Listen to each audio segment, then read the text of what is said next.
Good afternoon. Welcome to the Heritage Foundation and our Lewis Lehrman Auditorium. We, of course, welcome those who join us on our heritage.org website. For our in-house guests, we would ask you to check that mobile devices have been silenced or turned off. And those watching online are welcome to send questions or comments at any time, simply emailing speaker@heritage.org. My former colleague in the Reagan administration and I have been having our own little tete-a-tete inside here, so I'm sure he will have plenty of stories to share with you. But Mark Weinberg served the President of the United States for a period of 10 years, starting in the campaign and through 1990. You will note, perhaps, that when we reference president, we tend to be referring to one individual only, not to slight any of those that served before or after. I do also remember, I believe, that Mark's earliest experience with an Oval Office address might have involved crawling on the floor to hand the president a marker, since the one that had been put out for him had been let sit there too long and dry out. And of course, nothing goes for the press office at the White House. But I'm sure it will be an interesting tale for us. And of those who like movies, we are especially interested in weaving that aspect into this particular biography. Please join me in welcoming Mark Weinberg. Mark? Thank you. Thanks very much. Well, thank you, John, and thank you. It's a treat to see everybody today. As pretty much everyone here knows, speaking from a podium is not necessarily my comfort zone or what I'm most experienced in. I was the guy who made sure the podium was where it was supposed to be, then retreated to the back of the room with the press corps usually, or maybe backstage with the staff. So I apologize if I am something less than a great communicator. It's special to me to begin my book tour here at Heritage because no organization was more respected by Ronald Reagan than Heritage. And I know for a fact that he considered this home. In fact, I ran into Ed Meese just as I was coming in here and had a nice visit with him as he was on his way to an event where Ronald Reagan is being inducted, I think, into the Labor Hall of Fame. Now, presumably, everybody here knows how to read, so I will not do a reading per se. Rather, what I thought I would do is spend a few minutes telling you about my book, why I wrote it and what I hope some of the takeaways are, and then open this up for a Q&A. I can't imagine anything more dreadful than having to sit and listen to me drone on and on. And as Ronald Reagan said, often a dialogue is always better than a monologue. So does that sound okay to everybody? Good, because I don't know what I would have done if you'd said no. I never intended to write a book about my time with the Reagans. Not that I didn't cherish it, but number one, I'm lazy, and number two, I really didn't think I had a story to tell. But as time went on and book after book, many excellent ones were written about the President and Mrs. Reagan, it occurred to me that a piece of the picture was missing. No one was writing about what I thought was a very important aspect of their lives together, how they were in private at Camp David and the movies they watched there. It was my wife, who is not with us here today, unfortunately, she's back home with our kids, who urged me to share that part of the Reagan legacy, and she pointed out two things. One, it was a story only I could tell, and two, it was the only story I could tell since I was there, and she was right. So I set out to share with everyone what the Reagans were like in private, at their most relaxed, at Camp David, in a modest home with very few aides, no press, no ceremony, just them, as they did what they enjoyed most, watching movies in their living room there. Not surprising when you consider that they were both former movie stars and proud veterans of Hollywood. It was there that they met, began their life together, and learned things that would help them be, in my humble opinion, the most successful first couple in modern history, and I also think the most beloved. To his credit, Ronald Reagan never shied away from having been an actor. He was proud of that. Some of us stuffed shirts on the staff were not convinced, but he respected the movie business and even went so far as to say he did not see how anyone could succeed as president without having been an actor. I need not tell this audience how some in the press used that against him. So one day I asked him about it. I asked him what he meant, and he very articulately explained that in a television era, you had to learn how to communicate with an audience. And as a movie actor, he learned to do that. how to take a stage, the importance of a gesture, the importance of how things looked as well as how they sounded. And he understood the technical aspects of the presidency, sound, lighting, and staging, all of which are taken for granted now, but back in the television age were the coin of the realm. As my kids would say, Ronald Reagan totally got it. So I set out in this book to take readers behind the scenes at Camp David, literally into the Reagans' living room as they watched, and for the most part enjoyed, so many iconic movies of the 1980s. Top Gun, Back to the Future, Ferris Bueller's Day Off, On Golden Pond, Ghostbusters, Rocky IV, Oh God, Book 2, War Games, among others, and some of what the president called golden oldies, like Knute Rockne All-American and Hellcats of the Navy, and shared in this book what they thought about the movies, how the movies impacted things, and how they related to what was going on in the country and in the Reagans' lives at that time. And I share some anecdotes from the perspective of an admittedly stupid 20-something in a remarkable job, and how this truly wonderful couple was so warm, welcoming, and exemplary. As I wrote this book over the last 2 years or so and did the research for it, there were moments when I literally had to look at pictures to prove to myself that I was really there. Because some days it seems like a dream. Some days it seems like yesterday, as I see John here, and some days it seems a million years ago.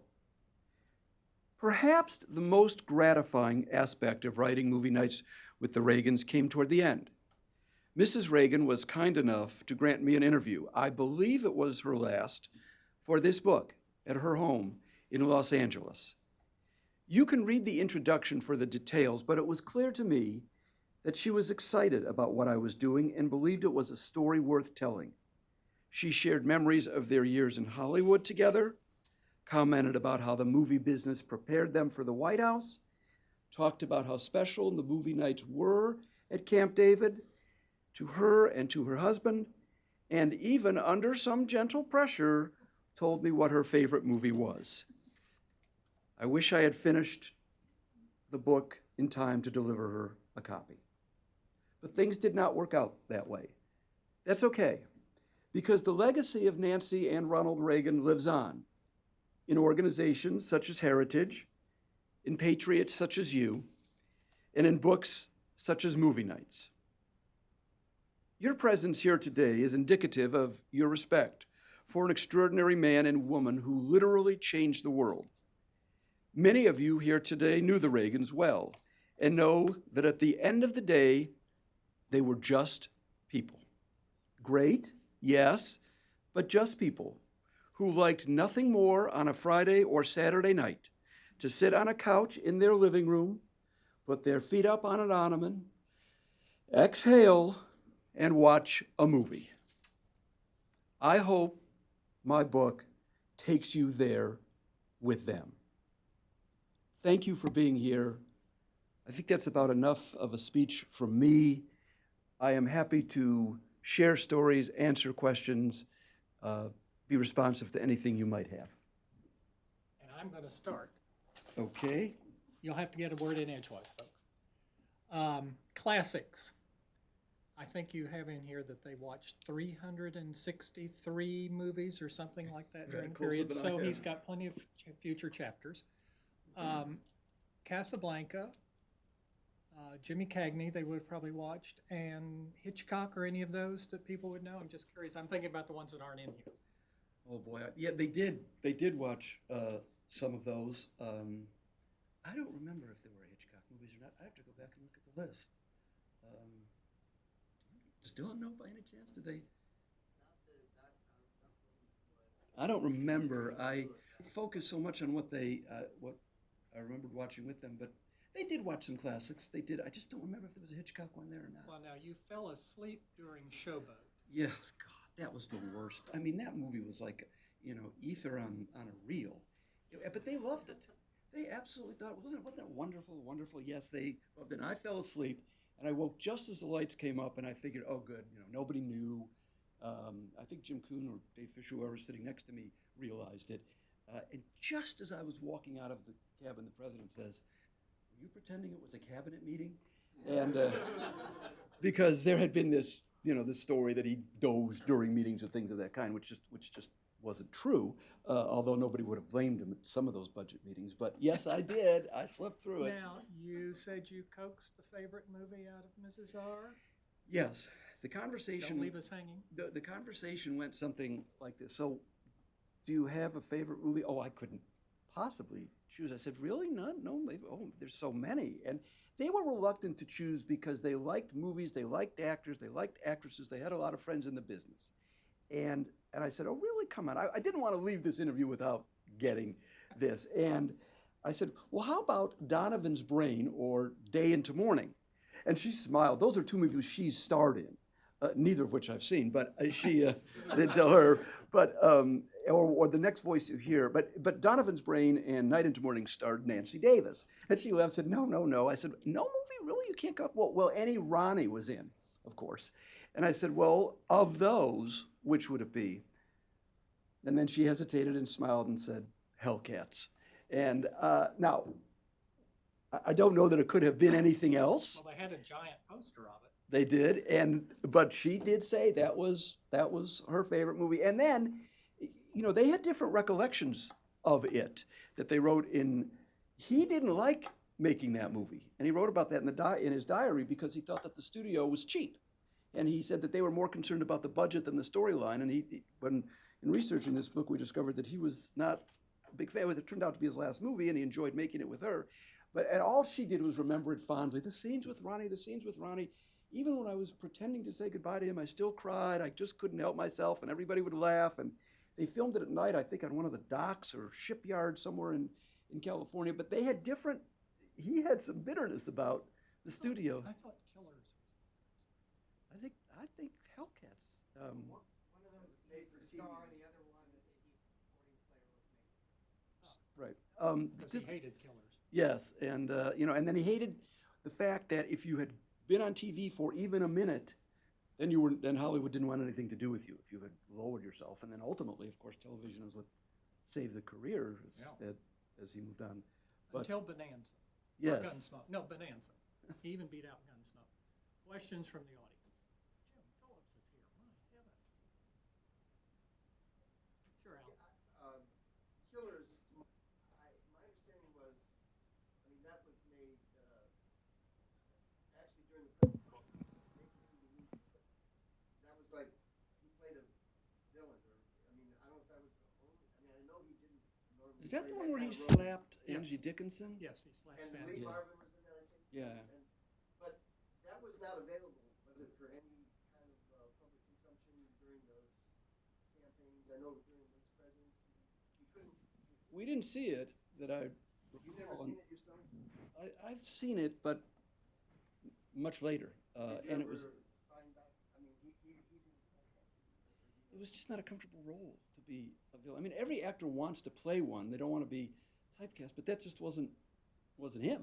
It wasn't him. And the guy in Hellcats of the Navy wasn't him either, in a way, because he was kind of a grim, unpleasant, unsmiling fella, and I was kind of struck by that because it wasn't his personality. Now, if you go to Rockney or if you go to Bonzo or something, and a lot of the others, Oh, Brother Rat. right, or even King's Row, Where's the Rest of Me, things of that kind, you see more of him in it. But I guess that's acting. But no, the villain wasn't what you normally would associate with him. And not making this a two-for program, but I must point out that we were in an administration at a time that there was no such thing as social media.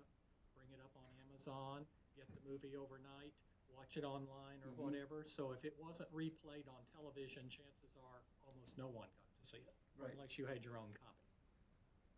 Other question? Come on, we've got some movie people here, I'm sure. So I imagine that a president's time is very limited and also very valuable. So to what extent can movie watching be justified? It's a very lengthy activity. You're right. The most prized possession of a president is his time and his attention. And there are a lot of people who are paid to worry about what the appropriate allotment of that is. But it's also important for presidents, as I said earlier, to exhale and relax and recharge their batteries and disconnect. And the Reagans had two ways of doing that. Camp David was the most regular way of doing that for 2 hours on a Friday or Saturday night, just to escape and relax and be a regular person. And, if anything critical had come up, obviously he'd have been interrupted.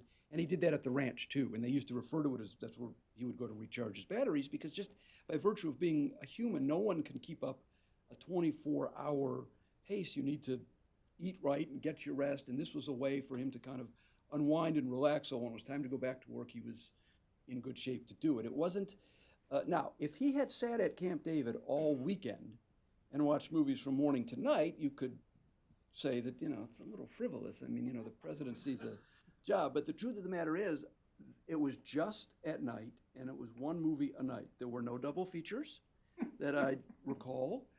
And unlike the staff who could watch, movies in other cabins during the day, he would usually spend the afternoons, get up that Friday afternoon usually, and, they would get there an hour or two, maybe three before dinner, and he would do whatever paperwork. They would have dinner and watch the movie. The next day, he'd get ready on Saturday for the radio address, because he addressed the nation at 12:06 live from Camp David or wherever he happened to be every single Saturday.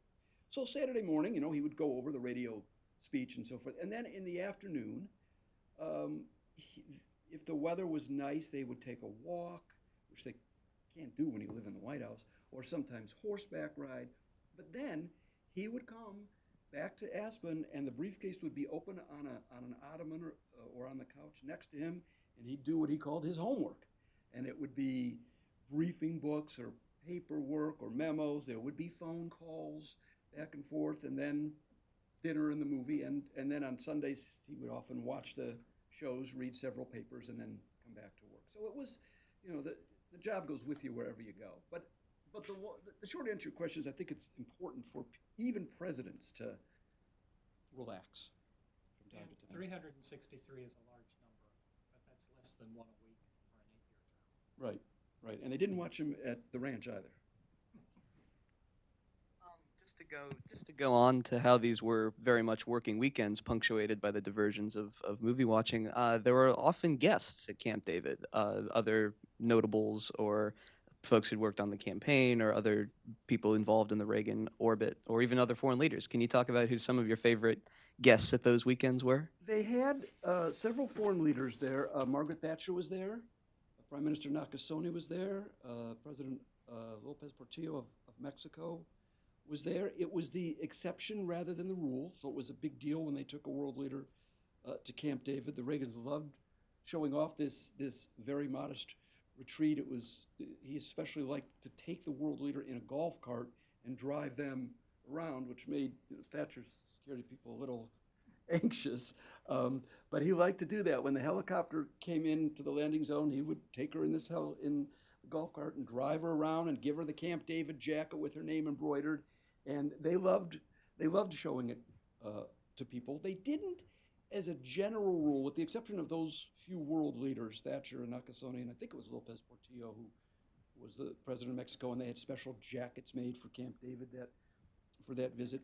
They generally did not. They had some congressmen occasionally, very occasionally, they had a group of congressmen up there. And he had the national security team up there maybe once or twice, but it was the exception rather than the rule to have guests on the weekends.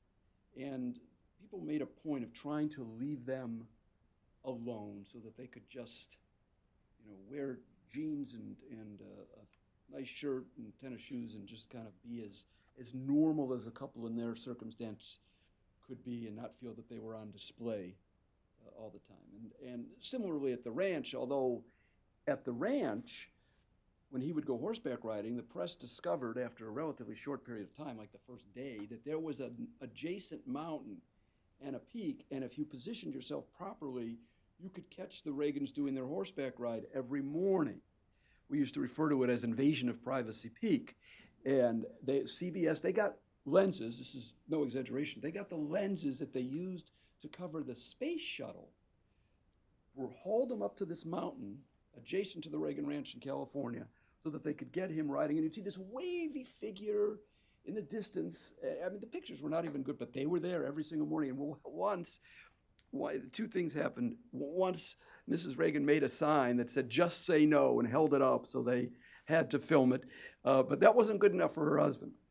Once, he faked having a heart attack, as he knew exactly where the cameras were, and he knew when they would catch him coming around the bend. He was on the horse like this, and leaned over, and then eventually smiled and waved. That was pure him. That was just him. But at Camp David, the point of this, at Camp David, they were never seen, ever, which is one of the things I wanted to kind of, lift the curtain. They would get on that helicopter at 3:30 on Friday afternoon and essentially disappear until 2 o'clock 2 days later. And one of the things I wanted to do in this book was to kind of peel back the curtain a little bit of, what went on up there, what was it like, and how were they in that circumstance? Yeah, I had an opportunity to listen to Michael Reagan talk about his formative years growing up in Hollywood in the 40s and 50s, and most of the Reagan's friends were a who's who of Hollywood. So of all these movies that they watched, were they ones from their time in Hollywood, or were they more contemporary movies? More contemporary. They watched almost all of the iconic movies of the 80s. But, for example, Oh God, Book 2, George Burns. And that's he was a very close friend of theirs. And some of their friends were still acting at the time. We did see, what was Barbara Stanwyck in, Cattle Queen of the Montana or something? Cattle Queen of Montana. We saw that, and some of their friends were still acting, but most of the time they screened the contemporary movies, and I think that's not unintentional. They couldn't go to a movie theater as a practical matter at that stage in their life, and they got a lot of recommendations for movies from friends, and Mrs. Reagan usually made the choices. They thought, and I think this is speculation on my part, but I think it's true, as a result of having been in Hollywood and understanding the importance of Hollywood to the American culture, I think they felt it was important to be in touch with pop culture, to know what the country was seeing. He didn't base his decisions or his policies on that. It wasn't like, Nixon saw Patton, so we're going to war. It wasn't that kind of thing, but I think they felt it was useful. They were interested in what Hollywood was doing, having come from it. And I think they thought it was useful, just as leaders of the country, to be in touch with pop culture.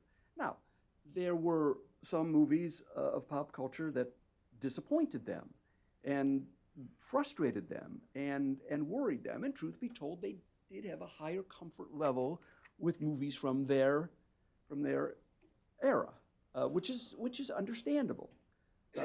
But most of the movies were contemporary. Hi, so this question is about war games in particular. So after, I think it was 83, they watched the movie at Camp David, and a few days later, he asked the John Vesey, I can't remember his position, if people could actually hack into military computers, and that question was met with a groan. How would you say that movie kind of shaped him in his future foreign policy beyond watching it? Well, I think he was touched by the movie. Ronald Reagan knew what he believed and why he believed it long before he became president of the United States. Now, that's not to say that he couldn't learn in the job and be influenced and be advised. But this was a man who had principles and had beliefs and knew what he believed and why he believed it and what he wanted to take the country and how he wanted to get there, which is why I think he was as successful as he was. And ridding the world of the nuclear threat, which he referred to as the MAD, mutually assured destruction threat, was number one priority for him just as a human being, which is why the Gorbachev relationship that I read about was so important to him, because he finally felt he could make some progress. I mean, he was, for all the depiction of Ronald Reagan as a warmonger, there wasn't one that could have been more inaccurate, because this was a guy who literally worried genuinely, to the extent that he was a worrier, about what nuclear weapons could mean. And I mean, his dream was to rid the world of nuclear weapons. So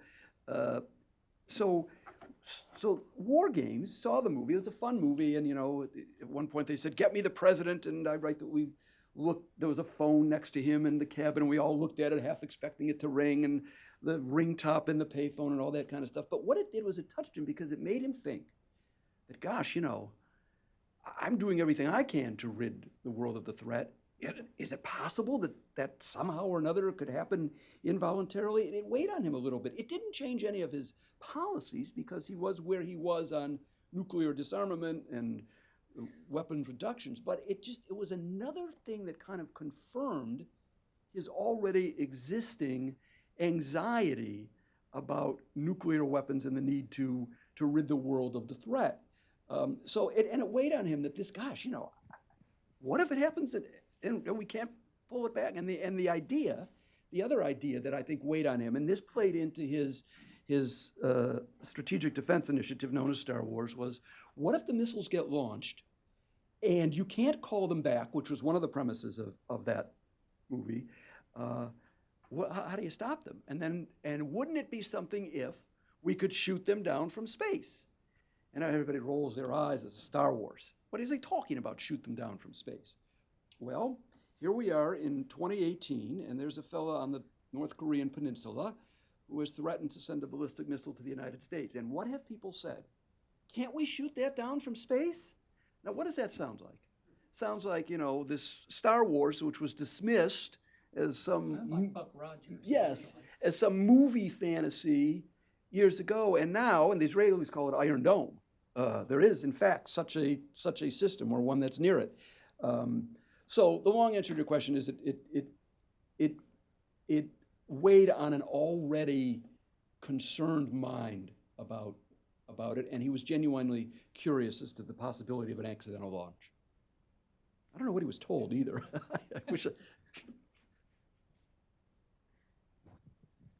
I was wondering, in what ways does your book evidence that they were a model couple, if you want to call it that? When I first joined the Reagan campaign, I was, as I said, stupid 20-something-year-old and a single guy.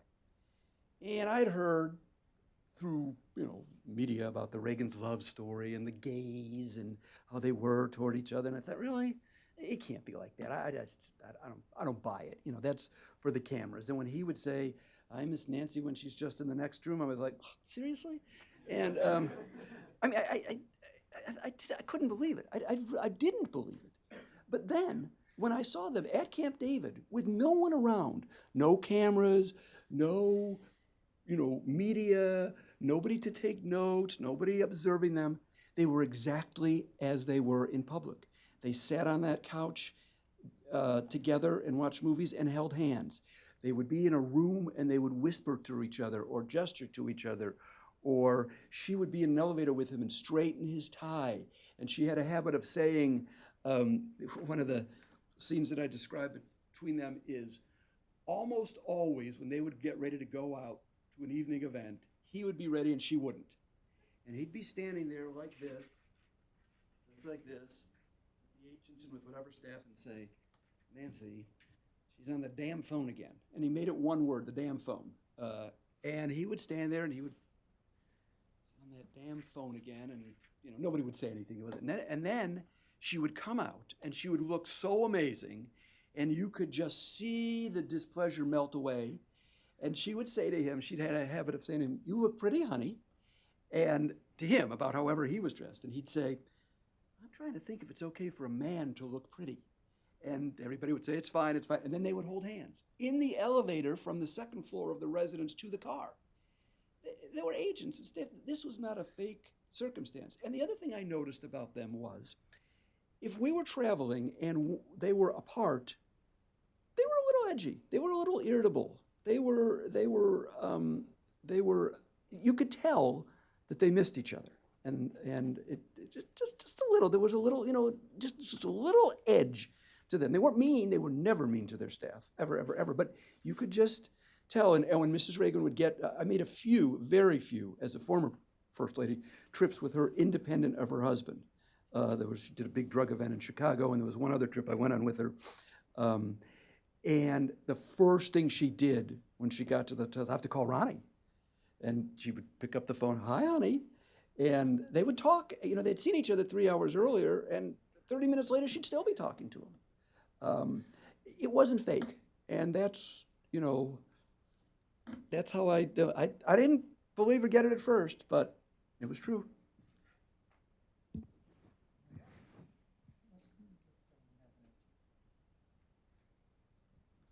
I'm told there's a good story about when they watched Back to the Future for the first time. Yes, there is. Thank you for telling me. Anybody else? Oh, no, the story is about Gene Wyman, right? And Jack Benny. They watched Back to the Future, and I guess they come up, and it's 1985, and someone says, "Who's president of the United States?" I'm paraphrasing. I don't remember the dialogue is printed accurately in the book, but who's president of the United States? And they said, "Ronald Reagan." Ronald Reagan, you mean the movie actor? Well, then who's vice president? Jerry Lewis? And I suppose Jack Benny is Secretary of the Treasury, and Jane Wyman is First Lady? That was a name that you never, ever, ever, ever, ever heard in the Reagan White House, ever.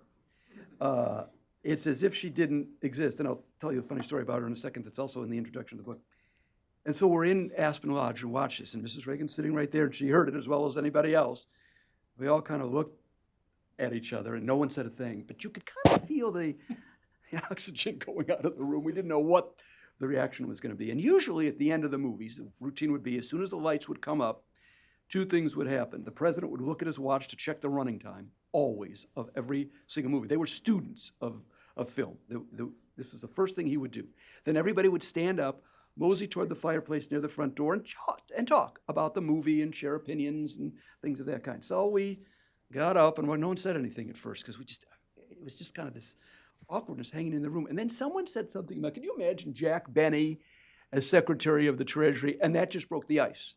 And something about Jack Benny being a worrier. Jack Benny was a friend of theirs, and especially of Mrs. Reagan. And Jack Benny was a worrier. And that allowed Mrs. Reagan to say, well, Jack was such a worrier, and Jack told me, Nancy, people say to me, don't worry, and I say to them, if you're going to be a worrier, be a worrier. And the president said to his wife, well, Mrs. Reagan, you are a worrier. And then all the tension went away. But it was very, very odd to hear her name. I'd never heard it before. The two stories I will just tell you real quickly from the book are, one, my first encounter with Nancy Reagan was not one that I would call auspicious. It's 1980. We're the middle of the campaign, the general election campaign, probably September or October. We land somewhere, and for some reason we were early, and the motorcade wasn't ready, or it just hadn't gotten there yet. So the Reagans are in the front of the campaign plane. The staff is in the back. We're getting our stuff off, and it's just the two of them up there. And I was relatively new, and thought, this is my chance. I'm going to go and make my presence known to Mrs. Reagan, because everybody says she's the key to everything. Okay. So I had, at the night before, bought some little trinkets for our niece and nephew to take home, my sister's children, and I had them with me, and I thought, heck with them. I'm going to go up to the front of the plane, and I went to Mrs. Reagan. I said, Mrs. Reagan, your grandchildren might enjoy these these are for your grandchildren. And she's like, oh, thank you. And I said, oh, you're welcome. And, strutting back there, she knows who I am now. That's the kid who got stuff for my grandchildren. Somebody from the staff comes up to me and said, you're a fool. So what do you mean you're a fool? I said, don't you know she doesn't have any grandchildren? Those are Jane Wyman's grandchildren. I thought, uh-oh, I don't think I'll be mentioning grandchildren again. That was my first encounter. Fortunately, she didn't hold it against me. But that was a pretty stupid thing. I didn't know any better. The only other time that Jane Wyman came up in any context was as a former president. President Reagan, we were in Los Angeles, and he was driving to a speech somewhere, an event somewhere in LA. We were on the LA freeways. I remember it well because do you remember back in like 89 or 90, one of the things the kids would do is they would fill balloons with paint and drop them out of the back of cars as they were going down the highway. At least in LA they did this, and you got these sprays of paint, and he was fascinated by how do they do that? Well, they go in station wagons and they would lower the window. This is back in then, and they would just throw not water balloons but paint balloons, and then it would decorate the highway. So I remember we were in the back of the car, and he was talking of back in my day when you paid 90 cents on the dollar in the studio, so that was a favorite theme of his. He couldn't quite get over the fact that movie stars were paid millions of dollars per picture, and that he had been in the studio system where you were a contract player and got a salary, and they told you that you're going to make 20 or 30 pictures, or 8 or 9, and they told you which ones, unlike 15 million for Top Gun. This came up when he met Tom Cruise. So he was saying, back in the day, and you were taxed, and this is true, 90 cents on the dollar. Can you imagine? Which is why one of the reasons he was so committed to tax reform, because he had been a victim of such an oppressive system. He said, now that's back when I was married to Wyman.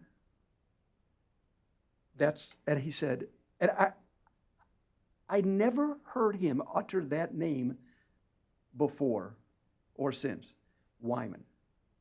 He referred to his last name. That's back when I was married to Wyman. And that was it. And it was just the strangest thing, because I'd never, it was almost as if she didn't exist, that he had mentally willed her out of his life. Not in a mean way. She spoke very kindly of him as president, and when he died, I don't think there was any hostility or animosity. It was just detached. But that was the only time I ever heard him utter her name. Once, though, the final story on Gene Wyman, an aide who shall remain nameless in the first term. You have to tell me after. Okay, I will. Who shall remain nameless. In the first term, the president went out for a speech somewhere in Washington. And this aide jumped in the limo with him on the way back to the White House, which was probably the first mistake. The president didn't care, but it wasn't something you did uninvited in case, you just didn't do it. But this aide did. He always wanted to ride in the presidential limo, so he rode it with him. And he asked the president, he said, Mr. President, have you ever seen Falcon Crest? Or do you watch Falcon Crest? And I don't know if you remember, but Falcon Crest was a show about a winery in California, and Jane Wyman was the matriarch of the family, right? Or something. She starred in it. And he said Ronald Reagan gave him the iciest stare that he ever got from a human being. And Reagan obviously knew why he was asking, and said, no, why do you ask? And the guy said if he could have jumped out of the presidential limousine on Pennsylvania Avenue, he would have. There was no good answer. There was literally no good answer. So he just, I don't know, and stared out the window for the whole time. But you raise an interesting idiosyncrasy of the family of Jane Wyman that came up at that movie. Back in the back. Hi. A couple of questions. How much part do you think the Cold War played in his choices? Because you mentioned was Rocky IV in there, and did he actually like political movies or shy away from those? And just on his enjoyment of Ferris Bueller's Day Off, do you think that sort of hinted at a rebellious streak, given what happens in that movie? Yes, he did like big, muscular, pro-American red, white, and blue movies that made the military look good. He loved the troops. He was proud to be commander-in-chief. He was a patriot in flag-waving movie, especially one where we beat the Soviets in the boxing ring. Well, that was okay with him. And I don't think he said, well, listen, I'm going to be seeing Gorbachev and I'm trying to end the Cold War here, so I want to see these movies. But they were made because that was what was going on in the world at the time. There was a symbiotic relationship with them. They were contemporary. But he did enjoy those kinds of movies, and he did enjoy what I would call wholesome movies, ones where you don't have to put your hands over the kids' ears if they happen to see it. With regard to Ferris Bueller's Day Off, I think there are a couple reasons that they enjoyed that as much as they did. It was purely entertaining. It was just a fantastic story. It was fun. It was cute. It was interesting. There was no gratuitous sex, violence, or drug use. It was, a cute story of a kid playing hooky and the trouble he gets into, but nothing really bad. I think the fact that it took place in Chicago was of interest to Mrs. Reagan because that's where she was from. And the other thing I think delighted them was when Matthew Broderick did that scene singing Dankeschön, that iconic sing of the parade where he mouthed the song, because as it turns out, and I realized this later in researching this book and so forth, that Wayne Newton was one of the Reagans' closest friends for a long time. And for the whole time, actually. It was at both of their funerals and everything else. And I think it delighted them to hear his trademark song be such a central part of that movie. You know, it was just fun. The reason they watched movies was to be entertained, and that did it. I'm going to ask you to comment on one section of the book as we close and how the movie actually was a little perhaps uncomfortable for them, and that's on Golden Pond and the relationships that were shown in the movie and the relationships they were dealing with. Well, on Golden Pond was almost was a twofer in that regard because it also starred Jane Fonda. And as you know, the politics of Jane Fonda and the politics of Ronald Reagan were not exactly the same. And yet, to Ronald Reagan's eternal credit, that wasn't the only Jane Fonda movie we watched. We also watched 9 to 5. He didn't allow politics to influence his choice of movies. I mean, Warren Beatty, Reds, and so forth. He watched movies, as I say, to be entertained, and he didn't make his judgments of people on their politics. He was friends with Tip O'Neill. The Reagans didn't look through everything through a political prism. That wasn't, you know, if you were a Democrat, you could be a friend of theirs. There was no such thing. But on Golden Pond did have some issues of an older couple and an estrangement between the father and the daughter. And I speculated that maybe they saw some parallels with their daughter, Patty, who they loved very much, and I know loved them. In fact, Patty came, a lot of people don't remember this, after President Reagan was shot, she came to Washington and held his arm as he walked out of George Washington University Hospital on April 11th, 1981. She was right there. And they did have their ups and downs. Patty has written about it. It's no secret. They are both strong-willed people, same thing with her mother. But I can't help but wonder if in the back of their minds they thought of that and saw any parallels. I don't know. I never asked them about it. I do know, I do use the movie as an opportunity to write about the relationship with Patty and how devoted he was to her and how troubled he was by the thought. He was afraid that Jane Fonda, with whom Patty had become friendly, could be using her. And he was a very protective father, and he didn't want his children to be used by anybody for anything, whether it was somebody with whom he disagreed politically or not. And that troubled him.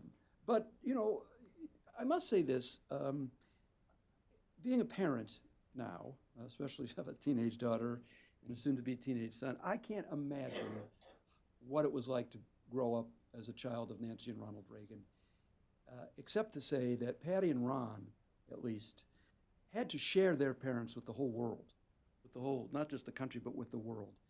And that had to be hard. I mean, it's hard enough just growing up in America as a teenager, but to have to share their parents. So I don't in any way judge or take anything away from them. If there was rough spots, why, you know, it's completely understandable. Thank you very much. As mentioned, as noted, we have movie nights available out in the lobby if you would like to purchase one. Mark will be up here to sign any copies and to carry on conversation. We do again thank you for your kind attendance and hope to see you soon again here at Heritage.